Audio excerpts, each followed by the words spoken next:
राजा सिंह ठाकुर को जानते हो? नहीं जानते? अरे वही टी राजा सिंह ठाकुर, ओवैसी साहब के जीजा जी। अब तो पहचान गए? अब पूछोगे कौन ओवैसी साहब? तो देखो, सुअर जो होते हैं वो कई प्रकार के होते हैं। एक सुअर होता है जो कि जंगलों में रहता है, जंगल को खराब करता है। दूसरा सुअर ऐसा होता है जो गांव देहात में रहता है, जो खेतों को खराब करता है। तीसरा सुअर शहरों में रहता है, जो शौच खाकर अपना जीवन व्यतीत करता है। और चौथा सुअर जो होता है वो शहरों में रहता है, ज्यादातर राजनीति में पाया जाता है, जिसे वहां वही कहा जाता है। श्री रामनवमी की यात्रा निकली और उस यात्रा के ऊपर पथराव किए गए। उसके पश्चात आप लोगों ने मुझे बहुत सारे मैसेजेस किए कि कृपया इसके ऊपर अपनी प्रतिक्रिया दीजिए, लेकिन अपने निजी कार्य में व्यस्त होने के कारण मैं जल्दी से वीडियो बना नहीं पाया। उसके लिए तो सबसे पहले आप सभी से क्षमा प्रार्थी हूं। महाराष्ट्र हो, गुजरात हो, या फिर उत्तर प्रदेश हो, या बिहार हो, हर जगह पर श्री रामनवमी की यात्रा निकली और वहां पर पथराव हो ना, ऐसा हो नहीं सकता। यानी कि भाईचारा का, ढकोसला का ज्ञान देने वाले और हिंदू मुस्लिम की एकता की बात करने वाले, मुझे समझ नहीं आता कि श्री रामनवमी की जब यात्रा निकलती है तो पथराव स्टार्ट कहां से हो जाता है। चलिए ये भी हटा देते हैं कि पथराव होने वाले सारे जितने भी लोग हैं वो भटके हुए नौजवान हैं। तो श्री रामनवमी की यात्रा जब निकलती है तब उस यात्रा के इर्द गिर्द लगभग 10 से 15 हजार की पुलिस फोर्स क्या कर रही होती है? इतना ही ज्यादा भाईचारा है तो ये पुलिस फोर्स इसलिए है ताकि आपका भाई आपको चारा ना बना दे। बात समझ में आ गई? सिंपल सी है। बिहार में हो या गुजरात में हो या फिर महाराष्ट्र में हो, हर जगह पर ये सुअर के जितने भी लड़के हैं उनकी वजह से बार बार श्री रामनवमी की यात्रा के ऊपर भारी पथराव किया जाता है।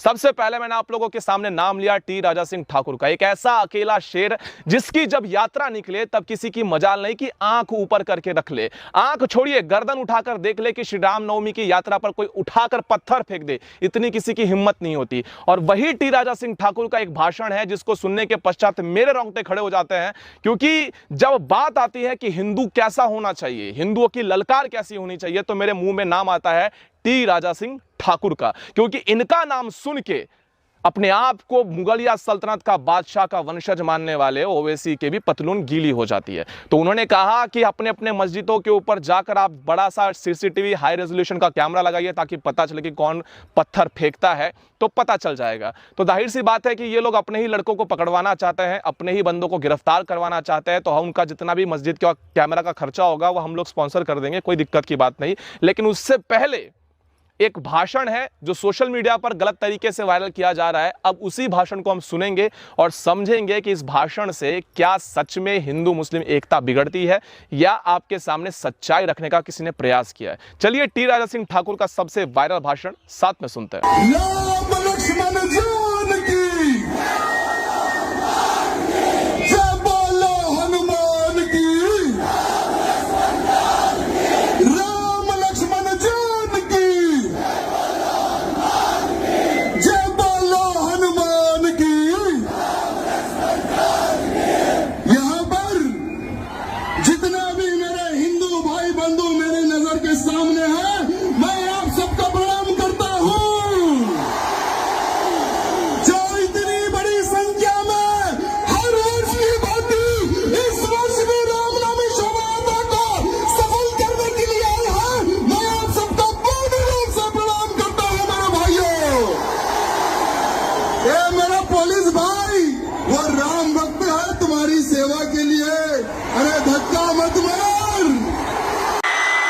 अब यहाँ पर बहुत महत्वपूर्ण बात कही है कि जितने भी पुलिस बांधव है, हम लोगों ने जितने भी मोर्चा निकाले उसमें लाखों की संख्या होती है, लेकिन आज तक किसी भी पुलिस बांधव को कभी किसी प्रकार से क्षति नहीं हुई, उन्हें किसी प्रकार से हानि नहीं हुई। क्यों पता है? क्योंकि हम उन्हें अपना ही मानते हैं और वो हमारे अपने ही है।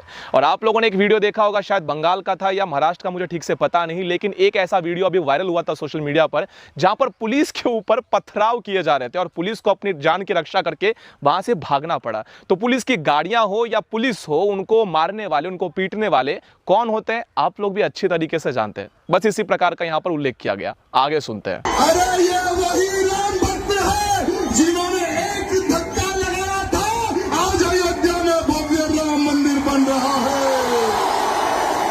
अरे आने वाले समय में एक और धक्का लगेगा, मथुरा में भी भव्य मंदिर बनेगा। अरे एक और धक्का लगेगा, काशी में भी मंदिर बनेगा। अरे सुनने वालों, कान खोलकर सुन लो, राजा सिंह किसी के बाप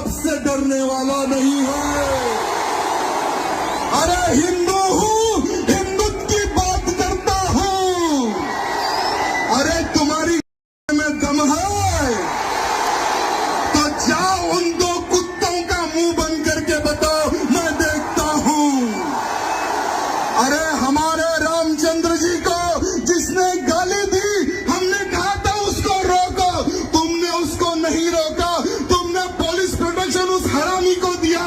अरे हमने हिंदुत्व की बात करी तो 70 पे 7 दिन हमारे को जेल में डाल दिया गया। अरे जेल हमारे लिए कोई नया नहीं है। अरे एक घर हमारी विधानसभा है तो दूसरा घर मेरा जेल है। मैं उनको कहना चाहूंगा जो आज ये कह रहे हैं कि तुम्हारा राजनीतिक करियर खत्म हो जाएगा, हिंदुत्व के प्रति बात करना बंद कर दो, तो मैं उनको कहना चाहूंगा, अरे मैं एक हिंदू हूं, राजनीति मेरा भविष्य नहीं है। अरे 2 बार विधायक बन चुका हूं, मैं हमारे पुलिस के अधिकारियों से आज निवेदन करता हूं जो आज मेरी बात सुन रहे हैं। मैं आपसे निवेदन करना चाहता हूं कि मुझको फांसी पर चढ़ा दो या मुझको गोली मार दो, अगर मैं जिंदा रहूं दर्द बनूंगा तो मुझे मार दो, मैं खुशी से मेरे हिंदुत्व के लिए मर जाऊंगा। आप ये मत सोचो कि ये राजनीति इस पीछे, अरे लात मारता हूं इस राजनीति को, जहां पर हिंदुत्व के प्रति बात करने के लिए रोका जाता है, ऐसी राजनीति मुझे करना नहीं है। अरे सर पर कफन बांध कर निकला हूं, बस अब मेरा एक लक्ष्य है, मेरे भारत देश को हिंदू राष्ट्र बनाऊंगा। कोई भी ताकत हिंदू राष्ट्र बनने से नहीं रोक सकेगी।